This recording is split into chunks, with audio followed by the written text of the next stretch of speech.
મંજૂર નથી. કારણ કે હું માગું અને તું આપવા લાગ, કારણ કે તારી ખજાને કોઈ ખોટ નથી. પણ હું માગું અને તું મને આપને, આ વાતથી મને મંજૂર નથી.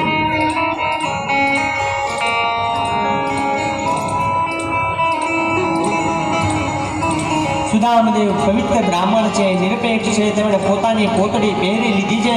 પ્રભુ પરીક્ષા કરે છે કે જતા જતા કઈ માગે છે, પણ સુદામદેવે મન કે જીભને બગાડી નથી. એમનું મન અતિ શાંત છે, આનંદમાં છે. એટલે તેઓ એટલો જ વિચાર કરે છે કે પ્રભુએ મને કેટલું બધું માન આપ્યું છે, પ્રભુએ મારો ખૂબ સત્કાર કર્યો છે, આનાથી વિશેષ મારે જીવનમાં કશું નથી જોઈતું. આમ વિચાર કરી અને સુદામદેવ સુદામાપુરી તરફ આવ્યા છે. પોતાની ઝૂંપડીને શોધે છે, પણ ઝૂંપડી એને ક્યાંય મળતી નથી. ઝૂંપડીની જગ્યાએ તો દ્વારિકા જેવો મહેલ ઉભો કરી દીધો છે. સુદામદેવ વિચાર કરે છે કે હું ક્યાંક ભૂલો તો નથી પડી ગયો ને, કારણ કે સુદામદેવ તો ગરીબ છે. જ્યાં મનમાં આવા વિચાર કરે છે કે હું પાછો કદાચ દ્વારિકાની અંદર તો નથી આવી ગયો ને, કદાચ મારો રસ્તો ભૂલ્યા ને સુદામદેવ પાછો દ્વારિકામાં તો નથી પહોંચી ગયો ને. ત્યાં એ મહેલમાંથી દોડતી દોડતી એમની પત્ની સુશીલા બહાર આવે છે. દોડતા જઈને પતિદેવનું સ્વાગત કરે છે અને કહે છે કે તમારા મિત્ર તો ધન્ય છે, તમારા મિત્ર કૃષ્ણ પરમાત્માએ આપણને આ બધું રાજ્ય આપી દીધું છે. સુદામદેવને થયું કે મારો કનૈયો એક અક્ષર પણ બોલ્યો નથી અને એને કેટલું બધું આપી દીધું છે. હું તો મુઠ્ઠી પર પૌવા લઈ ગયો હતો, એના બદલામાં એને તો મને આ મુઠ્ઠી પર આખું રાજ્ય આપી દીધું છે.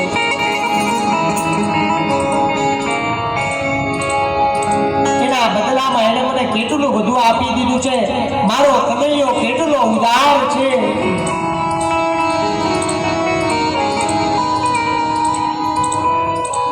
સુદામદેવ અતિ સંપત્તિમાં પણ ભાગ ભૂલ્યા નથી.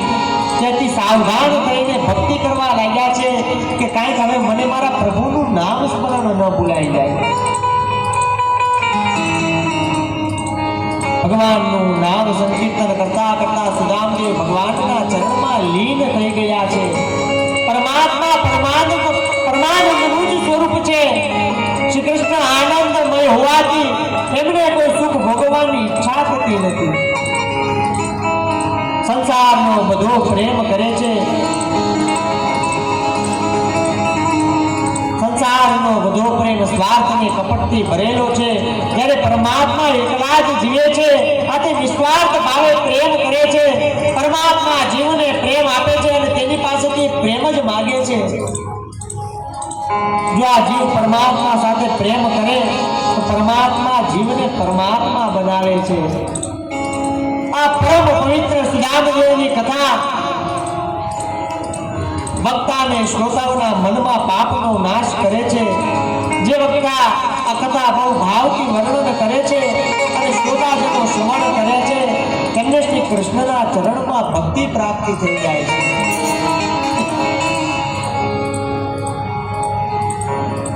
આ બે મિત્રની કથા ખાલી કથા નથી, પણ પ્રભુ પ્રત્યેનો સાચો ભાવ અને પ્રેમને દર્શાવે છે. કહે છે કે ભગવાનની પાસે મંદિરમાં જઈ કદાચ તમે માંગશો તો પ્રભુ તમને આપશે ખરા, પણ જો નહીં માંગો ને તો જે નથી માંગ્યું ને એના કરતા પણ વધારે આપશે.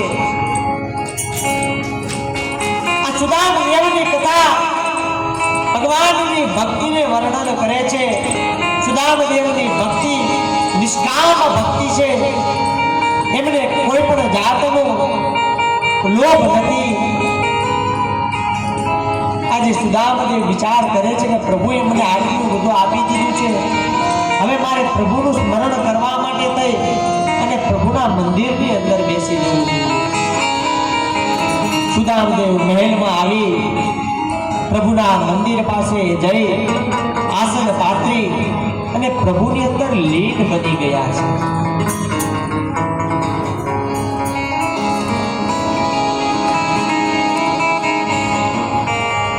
સુદામદેવ પ્રભુની જેમ ભક્તિ કરે છે, પ્રભુનું નામ સંકીર્તન કરે છે, એમ બે ઘડી પ્રભુનું નામ સંકીર્તન કરી અને આજના સત્રને અહીંયા વિરામ આપ્યું. જેમ સુદામદેવ પ્રભુની ભક્તિની અંદર લીન બની ગયા છે, તેમ બે ઘડી આપણે પણ પ્રભુની ભક્તિની અંદર લીન બની અને બે ઘડી હરિનામ સંકીર્તન કરીએ.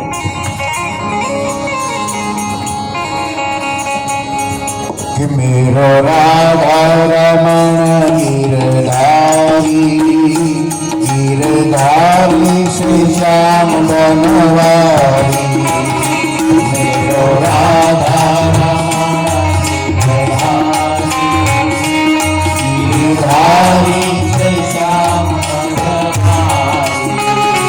मेरो राधा रमण गिरधारी गिरधारी से श्याम बनवारी.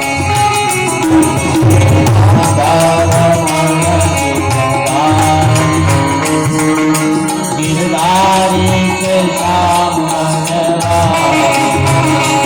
मेरो राधा रमण गिरधारी गिरधारी से श्याम बनवारी. मेरो राधा रमण गिरधारी गिरधारी से श्याम बनवारी.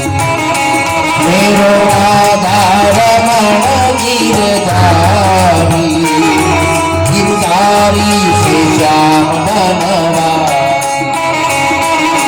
राधा रमण गिरधारी गिरधारी से श्याम बनवारी. मेरो राधा रमण गिरधारी गिरधारी रे श्याम बनवारी. मेरो राधा रमण गिरधारी गिरधारी रे श्याम बनवारी. मेरो राधा रमण गिरधारी गिरधारी रे श्याम बनवारी.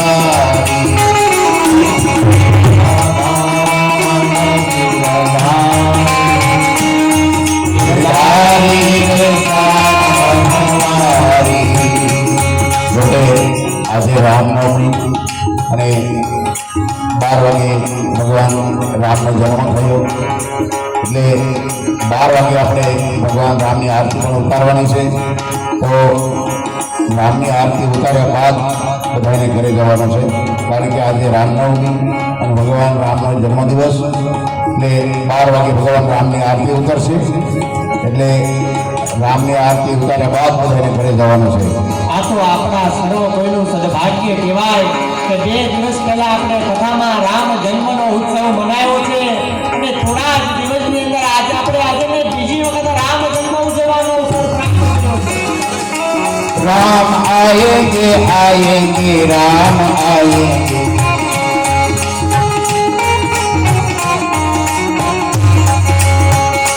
राम आएंगे आएंगे राम आएंगे.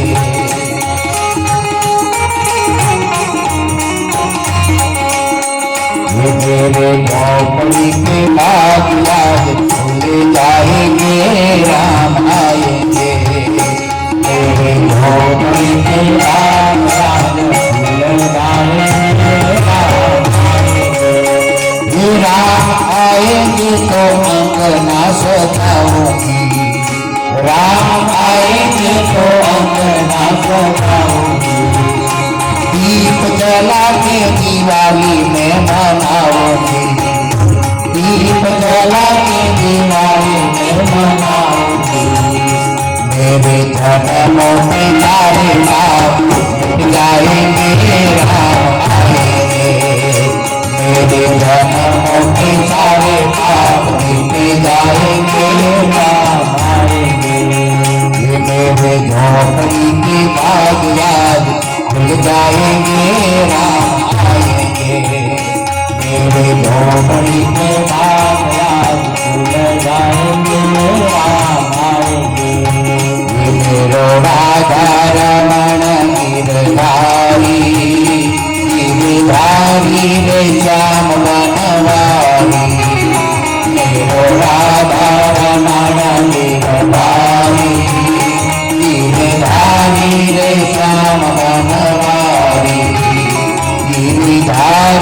थे श्याम बनवारी गिरधारी थे श्याम बनवारी